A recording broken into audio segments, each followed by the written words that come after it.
আসসালামু আলাইকুম। প্রিয় দর্শক, সাবেক প্রধানমন্ত্রী শেখ হাসিনার বিরুদ্ধে যে মামলাগুলো আন্তর্জাতিক অপরাধ ট্রাইব্যুনালে পরিচালিত হচ্ছে এবং কোনো কোনো একটি রায় দেওয়া হয়েছে, সেই মামলাগুলো বিচারিক প্রক্রিয়া এবং রায়কে অবৈধ এবং আন্তর্জাতিক আইনের পরিপন্থী বলে দাবি করা হয়েছে আন্তর্জাতিক খ্যাতিসম্পন্ন একটি ল ফার্ম। শুধু এভাবে বললেই হবে না, সারা বিশ্বে হাতে গোনা যে কয়টি খ্যাতিসম্পন্ন ল ফার্ম রয়েছে তার মধ্যে একটি কিংসলি ন্যাপলির পক্ষ থেকে। এই প্রতিষ্ঠানের পক্ষ থেকে গত 30শে মার্চ আন্তর্জাতিক অপরাধ ট্রাইব্যুনাল কর্তৃপক্ষের কাছে আন্তর্জাতিক বিভিন্ন গণমাধ্যমে আন্তর্জাতিক বিভিন্ন মামলা, আইনি নজির, মানবাধিকার ইস্যুতে এই প্রতিষ্ঠানের বিভিন্ন মন্তব্য এবং মতামতের বিষয়গুলো কোট আকারে তুলে ধরা হয়। এতটাই খ্যাতিসম্পন্ন এই ল ফার্ম। এখন প্রশ্ন উঠতে পারে যে এই ল ফার্ম যে চিঠিটি দিল তার আসলে কার্যকারিতা কি, এটি নিয়ে কি হতে পারে, অথবা তারা যেই দাবিগুলো করছে, যা বলেছে সেইগুলো আদৌ কতটা যুক্তিসঙ্গত। তার আগে বলে নেই, গত 30শে মার্চ তাদের এই চিঠিটি ইমেলের মাধ্যমে পাঠানো হলেও যুদ্ধাপরাধ ট্রাইব্যুনালের কেউই সেটি স্বীকার এখনো পর্যন্ত করছে না। অথচ যেখানে সারা দেশের মানুষ এরই মধ্যে জেনে গেছে যে কিংসলি ন্যাপলির পক্ষ থেকে এরকম একটি গুরুত্বপূর্ণ চিঠি দেওয়া হয়েছে। Chief prosecutor Mohammad Aminul Islam, prosecution office কিংবা ট্রাইব্যুনালের রেজিস্ট্রার কার্যালয়ে কেউই এই চিঠি প্রাপ্তির কথা স্বীকার করছে না। এমন কথা হচ্ছে যে জুলাই আন্দোলনে যারা নিহত হয়েছেন, যারা আহত হয়েছেন, নিঃসন্দেহে প্রত্যেকের বিষয়ে আমরা বিচার চাই। সেটি শেখ হাসিনার নির্দেশ হোক বা তার সরকারি দল আওয়ামী লীগের, তৎকালীন আওয়ামী লীগের অঙ্গ সংগঠনের নেতাকর্মীদের দ্বারা হোক, অথবা সেই সময়ের পুলিশ সদস্যদের মাধ্যমে হোক। বিচার তো আমরা চাই, বরং একটি বিশেষ অংশ কোনো কোনো হত্যাকাণ্ডের বিচার চাইছে না। যেমন পুলিশ হত্যার বিচার চাইছে না, আত্মস্বীকৃত খুনিরা প্রকাশ শেষে বলছে যে আমরা হত্যা করেছি কিন্তু আমরা বিচার চাইছি না। তা তো আর হতে পারে না।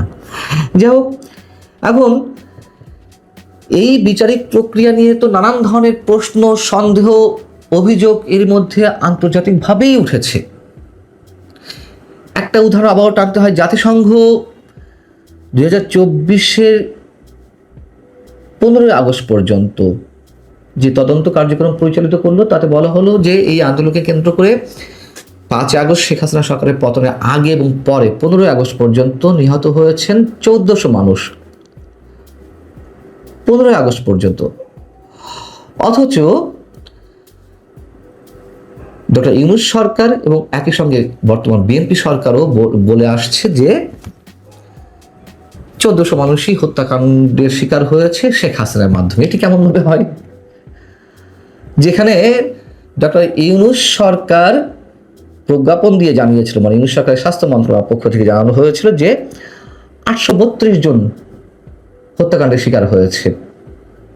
তাহলে বাকি 562 জন কারা হত্যা করলো?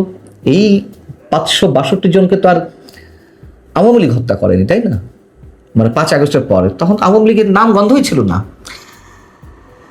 এখন চিঠিতে যা কিছু দাবি করা হয়েছে তা আসলে কতটা সত্য?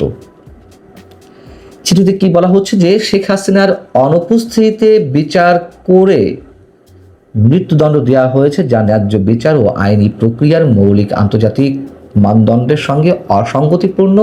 আইসিটির এখতিয়ার প্রসারিত করে 2024 সালের ঘটনাবলী বিচার করা হয়েছে, যা মূল আইনের উদ্দেশ্যের বাইরে এবং ভূতাপেক্ষ প্রয়োগের মাধ্যমে আইনের মৌলিক নীতির লঙ্ঘন। আইসিটির এখতিয়ার প্রসারিত করে বলতে আমরা যেটি জানি যে এই আইসিটি বা যুদ্ধাপরাধ ট্রাইব্যুনাল তো গঠিত হয়েছিল 71-এর মানবতা বিরোধী অপরাধীদের বিচারের জন্যই। নামই তো আন্তর্জাতিক যুদ্ধাপরাধ ট্রাইব্যুনাল। শেখ হাসিনা সরকারের পতনের সময় যে হত্যাকাণ্ডগুলো হয়েছে বা যদি মানবতা বিরোধী অপরাধ হয়ে থাকে সেগুলো তো আন্তর্জাতিক পর্যায়ে ঘটেনি, দুটি রাষ্ট্রের মধ্যে যুদ্ধ সংঘটিত হয়নি। অথচ এর এখতিয়ার প্রসারিত করে শেখ হাসিনা মামলা পরিচালিত হচ্ছে। আমরা এও বলেছি যদি মামলা করতে হয় যদি বিশেষ ট্রাইব্যুনাল এই করতে হয় তাহলে আলাদা ট্রাইব্যুনাল গঠন করা যেতে পারতো, তা না, এখানেই করা হয়েছে। এবং সেটি যে একটি চরম প্রতিশোধের জায়গা থেকে, সেটিও আমরা ডক্টর ইউনূস সরকারের বিরুদ্ধে অভিযোগটি শুরু থেকেই আনছিলাম। এখন অ্যাডভোকেট ফজলুর রহমান, বীর মুক্তিযোদ্ধা ফজলুর রহমান সাহেব থেকে শুরু করে আরো অনেকেই তো এই প্রশ্ন তুলেছেন যে এই ট্রাইব্যুনালে কিভাবে একটি সরকার পতনের আন্দোলনকে কেন্দ্র করে যে ঘটনাগুলো ঘটেছে তার বিচার হয়। অথচ আমাদের দুর্ভাগ্য, এই প্রশ্ন উত্থাপনের জন্য বীর মুক্তিযোদ্ধা অ্যাডভোকেট ফজলুর রহমানকেও ওই ট্রাইব্যুনালে উপস্থিত হয়ে নিঃশর্ত ক্ষমা চাইতে হয়েছে তার সেই মন্তব্যের কারণে। আবার এই যে আন্তর্জাতিক আইন মানে মেনটেন করা হচ্ছে না, ফলো করা হচ্ছে না, সেটিরও একটি এক্সাম্পল আমাদের সামনে আছে। ব্রিটিশ আইনজীবী টবি ক্যাডম্যান এসেছিলেন সাবেক চিফ প্রসিকিউটর তাজুল ইসলামের প্রধান প্রকৌশলী হয়ে, প্রধান পরামর্শক হয়ে। তিনিও আইনের কোনো জায়গায় সংস্কার, বিচারিক প্রক্রিয়া কোনো সংস্কারের প্রস্তাব দিয়েছিলেন, তাতেও কোনো ধরনের কর্ণপাত করলো না ইউনূস সরকার। সো তার মেয়াদ শেষে যখন তাকে প্রস্তাব দেওয়া হয়েছিল মেয়াদ বৃদ্ধির, তিনি আর মেয়াদ বৃদ্ধি করেননি। তার কারণ তার ক্যারিয়ারের বিষয় ছিল, তিনিও আন্তর্জাতিক খ্যাতি সম্পন্ন একজন আইনজীবী। এসব বিতর্কিত মামলায় তিনি আর কেন থাকবেন, যদিও প্রথম দিকে তিনি খুব ইন্টারেস্টেড ছিলেন। এখানে বলা হচ্ছে যে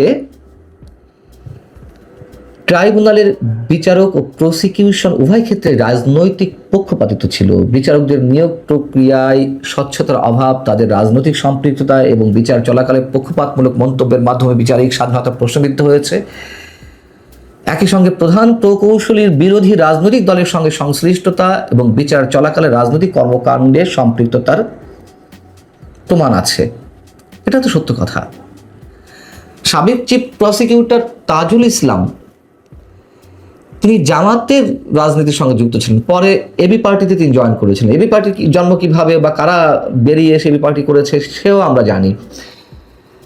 আবার তাজুল ইসলাম যখন যুদ্ধ অপরাধের দায়ে জামাতের শীর্ষ নেতাদের বিচার শুরু হলো এই ট্রাইব্যুনালে, তিনি তো আসামি পক্ষের আইনজীবী ছিলেন, প্রধান আইনজীবী ছিলেন। তিনি আবার হয়ে গেলেন ওই ট্রাইব্যুনালেরই রাষ্ট্রপক্ষের আইনজীবী, প্রধান প্রকৌশলী।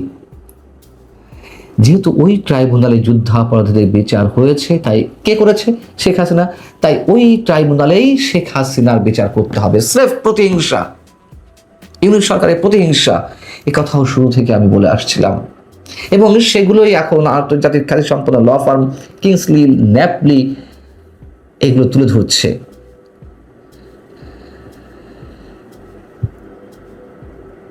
শেখ হাসিনার বিরুদ্ধে রাজসাক্ষী করা হলো সাবেক আইজিপি চৌধুরী আবদুল্লাহ আল মামুনকে। তাকে যে বিশেষ সুবিধা দেওয়ার জন্য রাজসাক্ষী করা হয়েছে মোটা অঙ্কের টাকার লেনদেনের মাধ্যমে, শুধু তিনিই নন, অন্যান্য আসামিদেরকে মামলা থেকে কাউকে মামলা থেকে অব্যাহতি দিতে অথবা কাউকে নতুন করে এই ট্রাইব্যুনালের মামলায় অন্তর্ভুক্তি করতে, দুক্ষেত্রেই মোটা অঙ্কের টাকার লেনদেন হয়েছে এমন অভিযোগও তো আমাদের সামনে এসেছে, অডিও রেকর্ড পাওয়া গেছে। এবং এই অভিযোগগুলো আবার খোদ যেন আমাদের মতন নগণ্য ব্যক্তিদের পক্ষ থেকে নয়, খোদ প্রসিকিউশন টিমের অন্য এক সদস্য যেমন বিএম সুলতান মাহমুদ প্রকাশ্যে তার ফেসবুক স্ট্যাটাসে সাবেক চিফ প্রসিকিউটর তাজুল ইসলামের বিরুদ্ধে এবং জামাতের অন্যান্য আইনজীবীর বিরুদ্ধেও অভিযোগ তুলেছেন। ওই পর্যন্ত আছে, এগুলোকে নিয়ে কিছু হয়নি। এই চিঠিতে বলা হচ্ছে যে এতে শেখ হাসিনা আত্মপক্ষ সমর্থনের সুযোগ, অভিযোগ ও প্রমাণ সম্পর্কে যথাযথ অবহিত করে এবং নিজ পছন্দের আইনজীবী পাওয়ার অধিকার লঙ্ঘিত হয়েছে।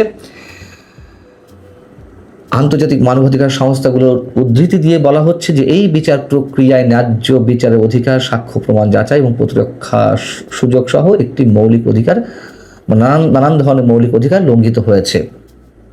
এটা তো সত্যি কথা। Human rights watch, amnesty international সহ বিভিন্ন আন্তর্জাতিক মানবাধিকার সংগঠন এই বিচারিক প্রক্রিয়া নিয়ে প্রশ্ন তুলেছে এর আগেই।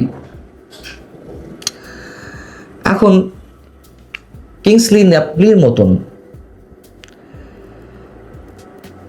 এই যে আন্তর্জাতিক খ্যাতি সম্পন্ন ল ফার্ম, এই ধরনের প্রতিষ্ঠানের পক্ষ থেকে যখন কোনো চিঠি দেওয়া হয়, কোনো প্রশ্ন উত্থাপিত হয়, আমাদেরকে ধরে নেওয়ার কোনো সুযোগ নেই যে এগুলো ওয়ার্ল্ড ওয়াইড ছড়িয়ে পড়বে না, এগুলো নিয়ে বিতর্কের সৃষ্টি হবে না। হয়তো তারপরেও বিচার প্রক্রিয়া চলবে, তারপরেও ফাঁসি, যাবজ্জীবন ইত্যাদি ইত্যাদি রায় আমরা হয়তো পাবো, হয়তো কার্যকর হবে, কিন্তু আমাদের ভাবমূর্তি কোথায় গিয়ে দাঁড়াবে? আমরা আবারও বলেছি প্রয়োজনে বিশেষ ট্রাইব্যুনাল গঠন করা হোক, এবং যার তার নামে হত্যা মামলা হয়েছে সেইগুলো আবার এই ট্রাইব্যুনালে চলছে। সবকিছুই প্রি প্ল্যান্ড, যা কিছু এই ট্রাইব্যুনালে এই মুহূর্তে একটি বিশেষ শক্তি পিছন থেকে যা করছে, অনেকের এই প্রশ্ন সেটি আসলে কি হতে যাচ্ছে। দেখা যাক কি হতে